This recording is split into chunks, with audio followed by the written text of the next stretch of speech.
back to Leave On Books. I hope you guys are doing fine, and I am doing very much fine because I am back in my pavilion, the place where I started making all the videos of my YouTube channel.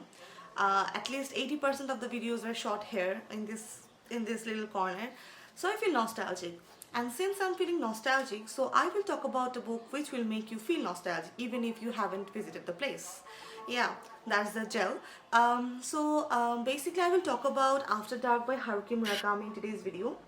Back when I was a teenager, I used to think Norwegian Wood is the best book of Haruki Murakami, and whoever came to me for book suggestions, I was like blindedly go for it. Go for Norwegian Wood.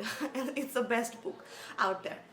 Which is true. Norwegian is an amazing book, but at the same time, I think when I was a teen, I didn't understand the proper or catch the proper sense of the book, like sexuality, then duality, then identity, and also depression and loneliness. Those are the center characters or center elements of this that book. So when I got a bit older, like now I'm an old lady now, I feel those needs a bit more attention. People who haven't have any clue of Haruki Murakami's book shouldn't start with Norwegian Wood at all. And now I think After Dark is something that you can actually start with, and this is something I personally love, which is this one again, After Dark by Haruki Murakami. Okay, so let me talk about the book. As I mentioned in the first sentence of this video, how nostalgic I'm feeling, and this book might make you feel nostalgic as well. I haven't visited Japan, but since I am someone who's all over, I mean, searching things for all over the internet, and Japan is something that came very cute, kawaii, and the cherry blossoms and everything, the street foods, the city vibe and all that. So there's a big wish list in my wish list diary that I want to visit Japan someday.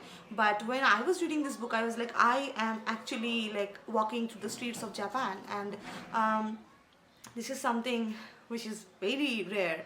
And yeah, okay, so let me dive into the book details. This book actually centers with three main characters, which is two sisters, Annie and Mary, and there is this Takahashi, or whatever the name is. Please pardon on me because I'm very bad with names.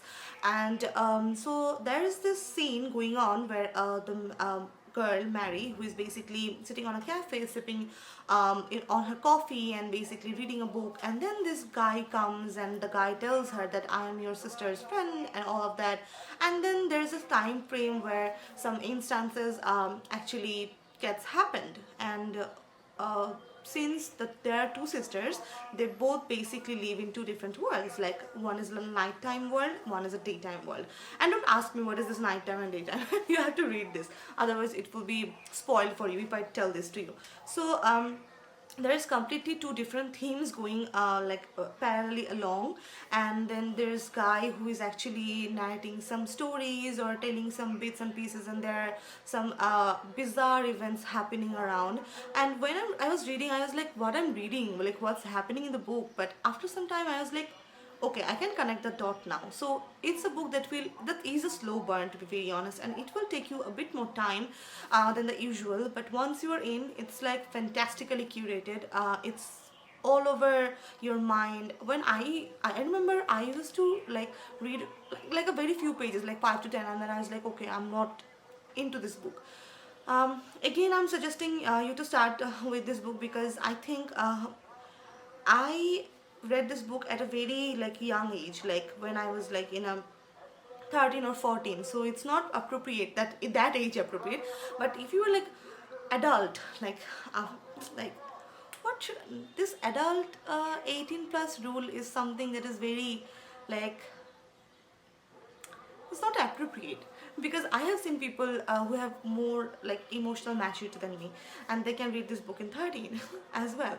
It depends on you, but I feel at least you should be 16 to read this one, because it deals with some topics which is sensitive, which is a bit bizarre, and it needs attention, it needs a bit more empathy to understand, maybe, or sense of what should I say, like stability. Yeah, that's a perfect word. And there are some events happening around, and these two sisters experience different kind of lives, and these two sisters also attract different types of people, night people and day people. What are they, by the way? You have to read this book again. That's not the main factor. I Why I love this book is basically the descriptions of this book. Like if the author is talking about a particular like city, a particular like walk lane, you will like feel like you're walking through the lane. You will feel like you are eating the food. You will feel like you will feel like you are just being in the situation, being in the moment, and whatnot. So it's very well curated, it's very like well narrated, the descriptions are very real, and the emotions are also very real. And there's a romantic undertone with this guy and Mary, and there's the sister who is sleeping, and she is in a deep sleep where something else is happening. And it actually captures a lot of the things, but at the same time it doesn't leave you on the edge like other Murakami books, like you have to interpret on your own or things as such. It's like the author himself connects the dot for you. So that's the best part of this book. I love this book, and I think you should also read this book, and let me know if you guys really enjoyed this, if you have read this one. So yeah, with this I'm ending this video. I hope you guys enjoyed, and bye bye.